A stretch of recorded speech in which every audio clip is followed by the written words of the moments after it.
Hi there, my name is Sarah, and this is Discover Hope Podcast. And I realize this looks really different than what you've seen for the last couple episodes. But I wanted to jump on here because this episode isn't traditional.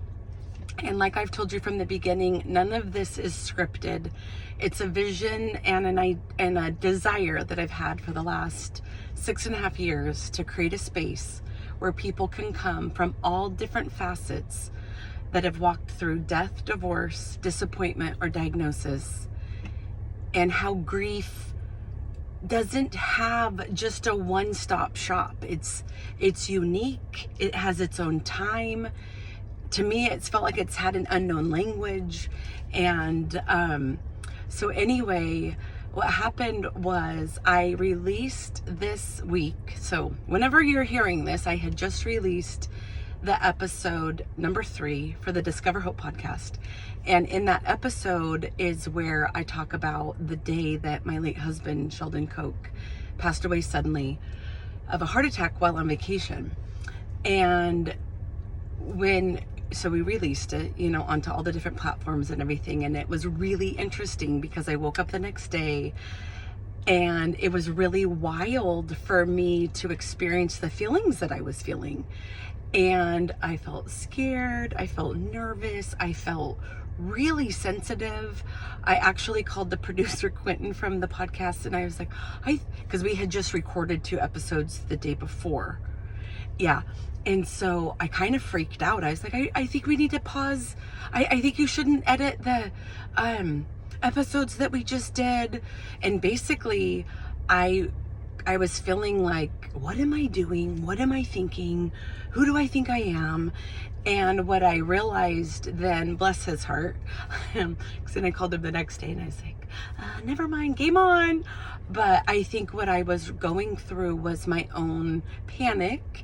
And I definitely feel like there was some grief involved of just, I'm not ever nervous of telling you guys my story. I'm not. I'm very public because it's kind of like we're all going to go through this, And so I'm more sensitive to not traumatize people is actually the truth. So it wasn't that. But I think in it, there were some elements of the reminder of what we went through, and then it makes me think. So as we're getting ready to we're going to go into the episode, which I'm again in my car in a different location on a different day. Today is Thursday, June 26th. And the day that I did the other thing was on, Tuesday, the 24th. So anyway, and it wasn't planned. I actually that day had pulled over thinking I felt like I was getting a message, which is kind of how I function. So I pulled over, and I just was going to do a recording for my own, video library, video diary. And, I thought it was gonna be 2 minutes. It ended up being 20.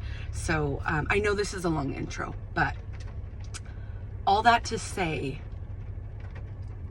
I feel like one thing that I like about myself is I don't feel like I have to color in the lines. And so, the Discover Hope podcast is, I never really thought that I'd release a podcast. It just seemed the best fit of the medium of how we could disseminate the information. You know what I mean? So it's more about the getting the information out than it is being a podcaster or anything like that.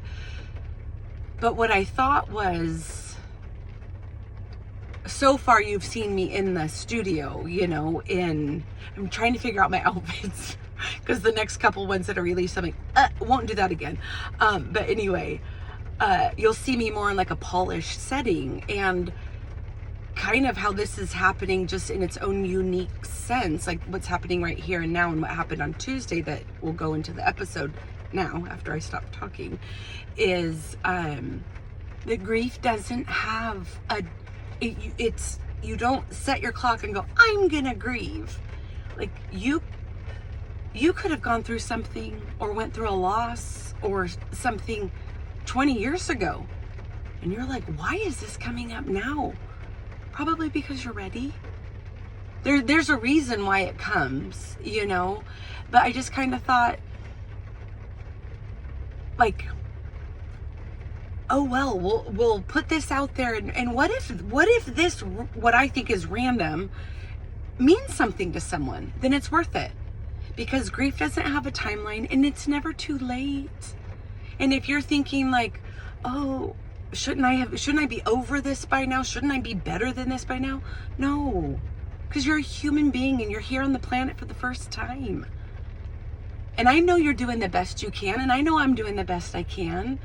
But what would it look like if you leaned into that thing? I can tell you at first it's not gonna feel good, because any sort of growth doesn't feel good. You know, it doesn't.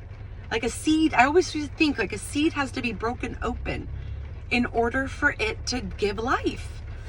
And so, and I mean, that's just gnarly. You could be like, Sarah, make it sound better. And it's like, I can't make it be better, but I can be with you.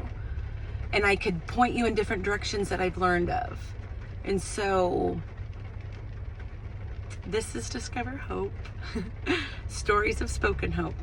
A place to come when the script of your life's been flipped.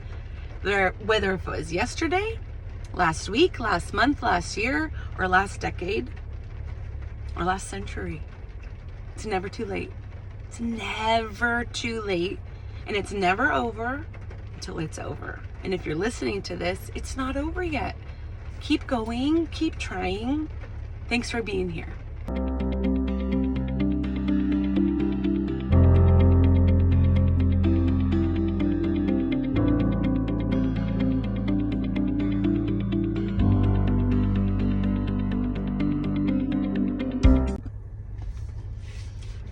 Hello. I just wanted to hop on here for a second. I'm not even sure if this will ever end up out there, but so the third episode of the Discover Hope podcast was released this morning. I don't know, whatever. And it was interesting. Like when I woke up, I said to my husband, Tim, I said, I don't know why I feel really scared this morning. And I said, I'm not scared that I released the content, because the episode was about the day that Sheldon died. And obviously this is a podcast about hope, but because of grief, you know, no matter if it's death, divorce, disappointment, diagnosis.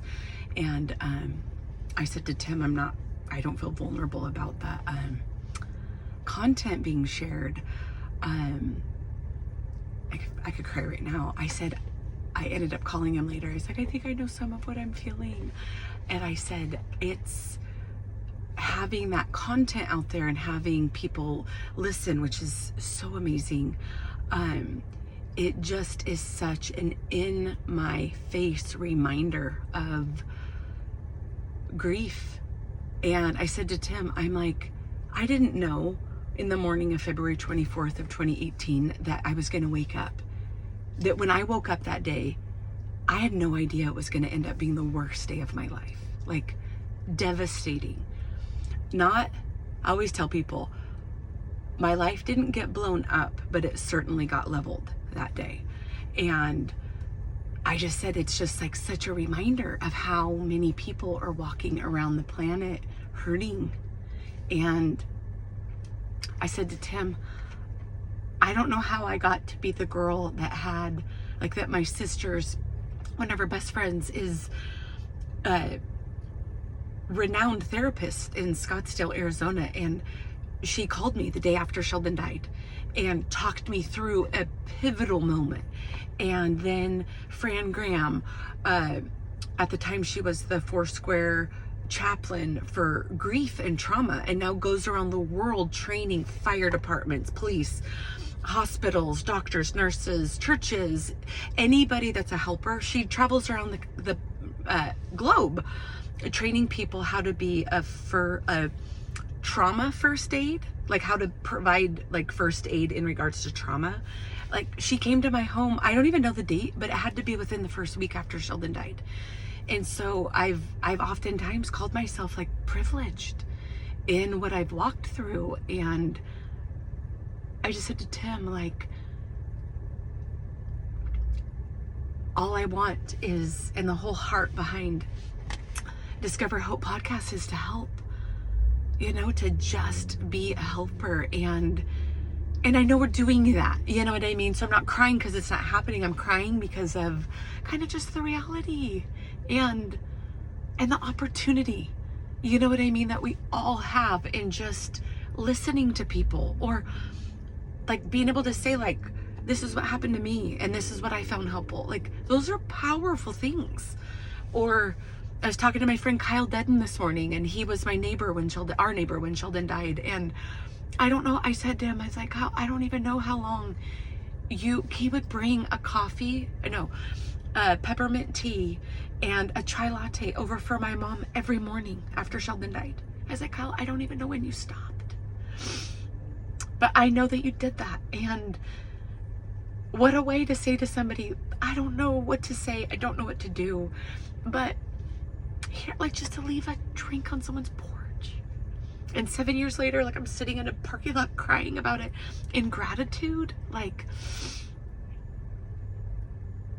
it's really amazing. And I even ended up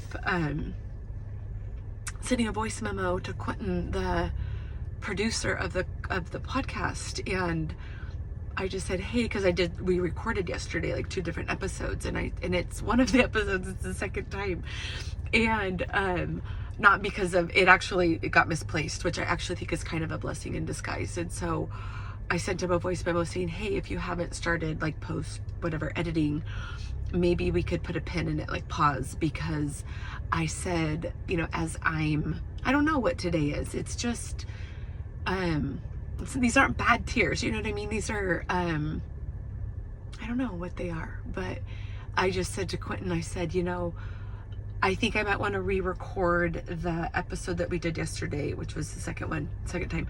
And it has to do with like what happened the day after, you know, and because like this podcast is for, like, the whole heart behind it is, I had to, like, I was so fortunate in that I just happened to be I don't know how I got to have Rachel Thomas from Scottsdale, the therapist. I don't know how I got to have Fran, but I did. And so the whole heart behind Discover Hope podcast is to share what I was given, because it helped. And then to also be able to say to whoever's on the other side of this, like, listen, this freaking sucks. Like, if it's you lost your loved one, or if you lost your dad, your mom, or if it's a divorce, or if it's just like really bad news, like if you're just disappointed, like you thought you were getting the job, or your mortgage is too expensive now, or I mean, come on, eggs are like $1 a piece. And then, you know, or your diagnosis, it's like, it doesn't have to be death that got you here, but like life can hit us so hard, it's hard to get back up. Like, I fully have said along the last 7 years, oh, I see why people quit trying. It was the worst. Like, one time I looked at my oldest sister, Jessica. It was probably a couple months after Sheldon died, and the kids were playing, they were having a great time, and I looked at her and I was like, I don't want to do this. And it wasn't that I didn't want to be their mom. I was like, I don't want to do this without Sheldon. And she looked back at me with all the love in her heart, but she ended up saying, I know you don't, but they didn't choose this, and they're the kids, and you're the adult. You're gonna have to do this. And inside, you know, you would be like, F off, you know, go home with your husband. But inside it was like, thank you for telling me the hard thing.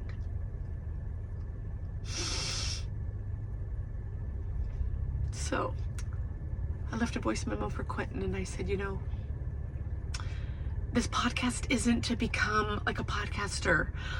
This podcast is to help. Like, I literally have this picture of, like, when I record and it goes out, like it being like an arrow being shot into the side of someone's like rock. It's like, just hold on to this. Like, just freaking hold on. Like, play this on repeat. Do something, but freaking hold on, because it gets better. I promise you it gets better. But I know, and I think that's just, you know, maybe this is awesome. Maybe this is what we'll send out, because this isn't scripted. This isn't shiny. It's not meant to be polished. Like, I feel like we've done a really good job putting together like a really professional product, because I wanted to put something out there that somebody could have, but this grief has no process, even though, there's the thing of like the 5 stages of grief. Well, they don't happen linearly, if that's a word. They happen, and they don't have, like, this is happening at 1:27 on a Tuesday, coming up on a Tuesday. My grief is coming up. Okay, I'll stop. But yeah, so I just said to Quentin, I just said, I think we'll pause, if for nothing else we have like the footage, because that's like good material. But I said, I cannot let myself get into a perfection world. I've worked way too hard these last 7 years of my undoing. I do think I'm funny. So I do say to people, like, and humor is not a deflect. I mean, sometimes, come on, yes, I use humor to deflect, but 99% of the time it's because I actually think I'm funny. And, where was I going with this? I was going with this that, I'll say to people, I was saying, like, my undoing the last 7 years, I've worked way too hard to let perfection. I mean, I still work on me. It's progress, not perfection. But I said, there's not too many people to blame for your problems when your dad and your husband die 5 months apart from each other. You know what I mean? Like, truly, my world got leveled. But in God's goodness, he brought people around me. And I was willing. Like, I do want to act, like, I'm not just going to be like, oh no, like, look, it sucked. But I had it, I knew I would do enough for my kids. And it wasn't like, oh, I chose Sheldon and he died, so therefore I need to suffer. But no, it was like, I'm the adult. And I knew enough to know that I was going to give my kids every chance to have as emotionally healthy of a future as they could. And that doesn't mean it all happened in my home, right? Because some of them are raised. I have 3 adults now, 3 kids, 18 and older. But it does take willingness. And it takes doing the hard work. And I went to a grief intensive 7 weeks after Sheldon died. And I remember the people there were like, the other patients, I'm not laughing, but, they were like, what? And I'm like, I know. And it's like, it was uncomfortable. Cause it's like, I know this, like, I know in a way it's like, I know culturally I shouldn't be here. Like, in the scheme of things, I should be home, and, but I was like, I had to. Because it was so awful for me. Like, not for me, but it's awful for everyone. But it was so, like, I would often just lay in bed at night and be like, where did you go? Like, where are you? Like, what happened? You know what I mean? Like, I had to do something. I think I would have lost my mind. And if you were around me for those definitely 4 weeks after Sheldon died, like, sometimes when people bring it up, it is like an endearing time, but sometimes when people go, remember how crazy you got? Like, I go, I know, I can't talk about it, I'm too sensitive. Because I didn't get crazy, like, but I got crazy. And when I look back now, I've said to people, or to myself, I've said that I think I had to get like that. Like, it was so like, this will not ruin us, you guys. I mean, to my kids, to the people around us, I was like, no. Like, this is not going to ruin us. This is not going to take us. And it was because it was like, and I've said now, I'm like, I think I had to get so much bigger than the grief. Because if I didn't, like, I had to become bigger than Sheldon's death. Because if I didn't, I said, I could see how people get swallowed up whole and they never come back. And I know you know what I'm talking about. Like, if the person that goes through the divorce and they're just bitter, or the person that had that bad thing happen and you're looking from the outside in, it's like, yeah, but you can try again, or that doesn't have to define you. Or the person with the diagnosis that's just settled that's okay, this is my outcome. And I'm not saying living in denial, but I'm saying, like, it's not over until it's over, you know? So anyway, I said to Quentin, the producer, I said, you know, we might just put a pin in that. And I don't, like, yes, I would love to have a episode release every week, of course, but I have a full-time job too that I need to get back to, you know, and I can't force anything, and nothing that I've done so far has been forced. I said to Quentin in the voice memo, I said, this is such a project of, this is just me wanting to give back what I was given. And I had to like claw through YouTube. And then God did bring amazing people, or setting that appointment. Oh, I was saying this earlier, then I cut myself off. I went to the grief intensive, and when I came home, because they made suggestions, they're like, you probably are going to want to do this. I ended up doing DBT, dialectic behavior therapy, counseling for 6 months, and it came with a class. So I'd go to counseling every Thursday, and then every Friday I did the class, and then I had to do my homework. I did that for 6 months, you guys. And that was on top. I did EMDR. I mean, I basically was like, what effing alternate reality am I in? And I did learn there was no getting out of it. But I was like, how do I come through this and be better? And sometimes when I say that stuff, it's like I could see it in people's eyes. And maybe it's the narrative that I'm telling, you know, like creating. But sometimes I see people say, I go, it's not that I can only say this because Sheldon died. Like, I wouldn't know this. I wouldn't know me now if Sheldon didn't die. But I said, I'm better now. And then they look at me and I'm like, well, I didn't push him off the boat, you know, because he died on a cruise of a heart attack. And I said, I'm saying that when my life was leveled, I had two choices: to sit down and be like, be the woman that's forever. Yeah, when I was 42, my husband died. We were on a cruise, 4 kids. And I take the life from my kids, and I take my future life. That was an option. Or was I going to go, I didn't know what life was going to look like on the other side. And I do like to say this, that, you know, along the way, people would say like, oh, God's going to bring someone, Sarah. This is all going to be okay. Like, meaning like I would find love again and I would remarry. And here's the thing. I was open to that in time. And there's no time frame on that, you know, to me. But then I would say to one of my old friends, she would say that. And I literally looked at her and I said, you need to knock it off. I actually was like mad. I was like, you need to knock it off. She was like, what? And I was like, I'm in this situation because of a man. Like, you know, Sheldon died. I'm like, do you think that I'm seriously looking that a man is gonna fix my situation?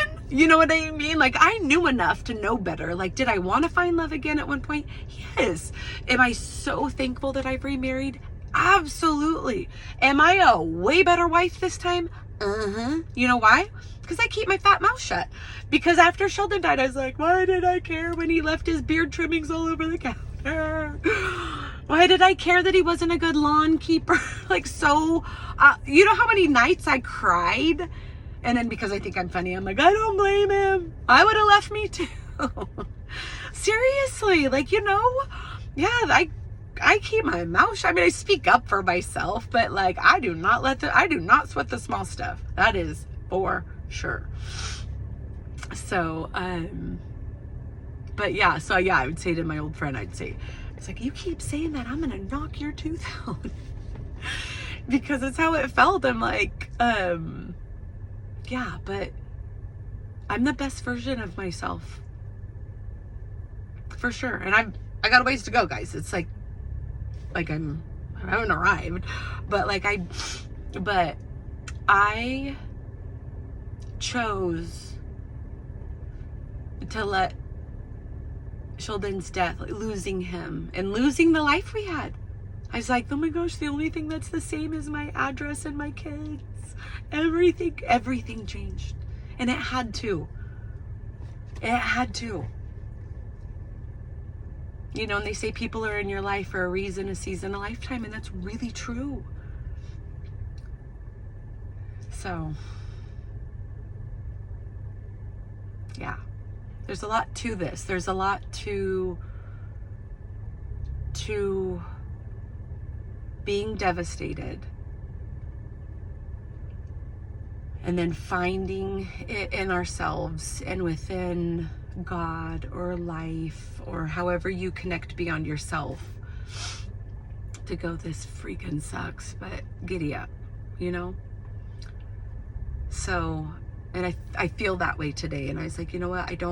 I'm not gonna, the Discover Hope podcast exists to be a lifeline to people, to be, it might be people join us for a long time. It might be that somebody needed to hear one thing, because you know, one thing can change everything. Obviously, a heartbeat changed everything. A word can change anything. An attitude can change everything. Willingness can change anything. Hope can change anything. Acceptance can change everything.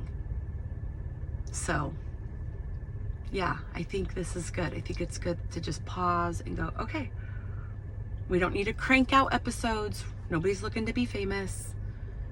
We're just looking to create content, because this is the day and age we live in, that it could go all over the world. A message of hope for people, for anyone. So, okay, well, thank you for joining me in this afternoon. I'm gonna get back to work. Have a great day.